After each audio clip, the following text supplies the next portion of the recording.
J'accueille Baptiste Rossi, bonjour, bienvenue. Bonjour. Vous êtes le vice-président ingénierie chez Airo, start-up française qui produit, qui commercialise les Ocean Wings. De quoi on parle? Décrivez-nous, c'est je crois des ailes rigides, c'est ça? Oui, tout à fait. Donc, c'est des ailes que l'on met verticalement sur des bateaux pour en assister la propulsion et donc diminuer les émissions de carbone des moteurs traditionnels en utilisant le vent pour s'associer à ce moteur et garder des vitesses cibles qui sont les mêmes que sur un bateau traditionnel. Alors ces ailes rigides, on va commencer à les décrire en détail et à rentrer dans le vif du sujet puisqu'on est au salon des matériaux composites.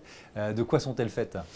Elles sont faites de beaucoup de composites. Elles sont constituées de deux mâts sur lesquels on fait coulisser des nervures entre lesquelles on tend une toile qui permet de créer ce profil aérodynamique. Et donc les mâts, les nervures, mais aussi les pièces de structure qui relient ces mâts sont toutes faites en composite. Avec quels avantages?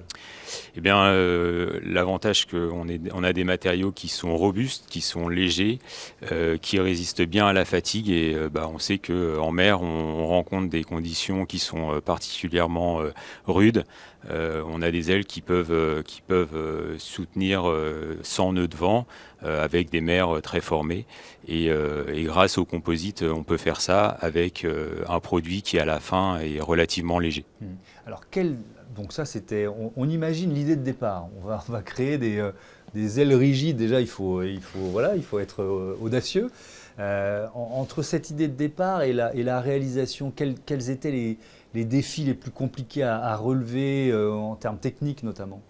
L'idée de départ, elle vient de la course au large de la voile de compétition. En 2010, il y a un voilier qui s'appelait Oracle Racing qui a gagné la Coupe de l'America avec une voile rigide.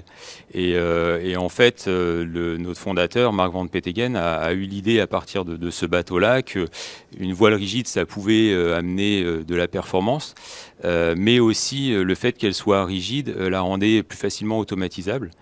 Et donc, on pouvait la mettre sur des bateaux de marine marchande et sans avoir un équipage qui était dédié au fonctionnement de ces ailes.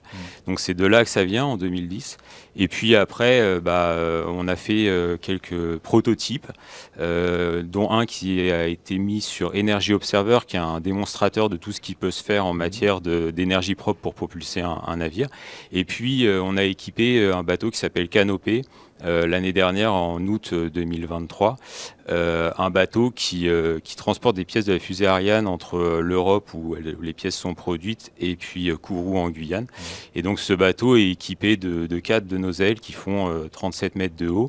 Et donc on a mis au moins 3-4 ans à développer ces ailes dans une industrie qui est totalement nouvelle, avec des réglementations qui sont nouvelles aussi. Et donc on a dû développer les ailes, mais aussi les réglementations qui vont avec les sociétés de classe.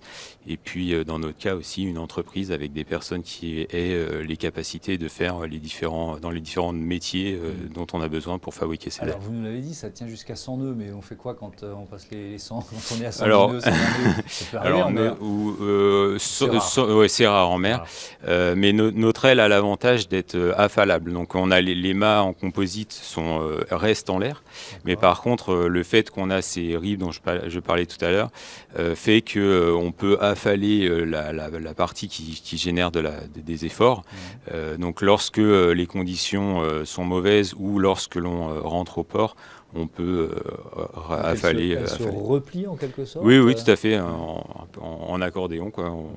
On abaisse les ribes et la toile qui est tendue entre ces ribes va s'abaisser et se replier en pied. Alors quels avantages, on les imagine bien, mais il faut les détailler, ça peut représenter pour le secteur du transport maritime? Si on prend l'exemple de ce bateau Canopée, quel gain en termes de consommation, par exemple? Canopée, c'est un bateau qui fait des transatlantiques.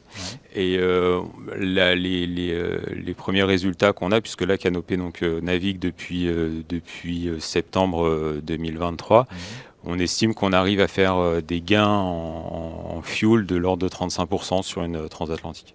Ce sont vraiment des gains importants. Et si on compare, parce que quand on parle de décarbonation du transport maritime, il y a d'autres solutions. Il y a notamment, on les a tous vus, c'est ces ailes qui sont déployées un peu comme une grande aile de parapente à l'avant d'un cargo. Est-ce qu'on est sur les mêmes types de gains? Est-ce que c'est comparable? Nous, normalement, on a un système qui permet d'évoluer dans un range de vent qui est plus grand. On arrive à produire de la puissance à partir d'un vent de 5 degrés de face c'est 5 degrés, et puis après jusqu'à un vent arrière, chose que va pas pouvoir faire une aile de kite.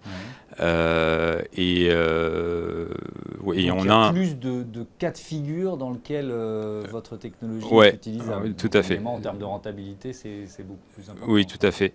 Et puis on a un système aussi qui est plus léger que la concurrence, ce qui fait qu'on a moins d'impact sur la stabilité du bateau et puis sur la prise de volume sur des bateaux qui restent des bateaux de marine marchande.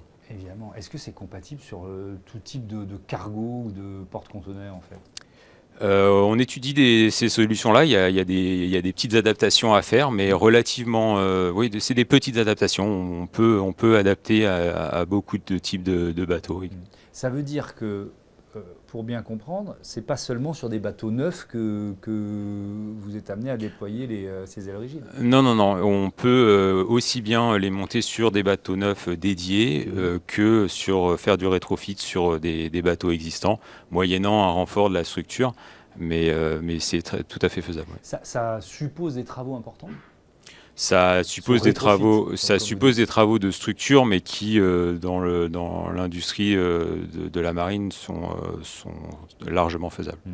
Quelles sont les perspectives là? Donc vous avez parlé de canopée. Il y a d'autres bateaux qui sont équipés, qui vont bientôt être équipés des Ocean Wings? Alors on espère. On n'a encore rien de signé, mais on a plusieurs pistes en cours. Et oui, l'industrie maritime il y a des taxes qui se mettent en place pour essayer justement de diminuer les consommations en fuel et les émissions de CO2. Et dans le cadre de ces taxes, nos systèmes deviennent de plus en plus intéressants pour les armateurs. Donc il y a beaucoup d'armateurs qui sont intéressés par ces produits-là. Vous avez remporté le prix Jake World en catégorie transport maritime et construction navale. Évidemment, c'est une belle reconnaissance. Félicitations. Je crois qu'ils sont remis au mois de février, donc ça fait quelques jours. Tout à fait. Que vous l'avez. C'est quoi? Ça peut ouvrir des portes, un prix comme celui-là, parce que le Jake World, il faut bien prendre conscience que c'est un salon mondial. Il y a vraiment, quand on se balade dans les allées, ça parle toutes les langues ici. Oui, déjà c'est une bonne reconnaissance pour les équipes en interne, mais aussi pour tout l'écosystème avec qui on a travaillé sur ce produit.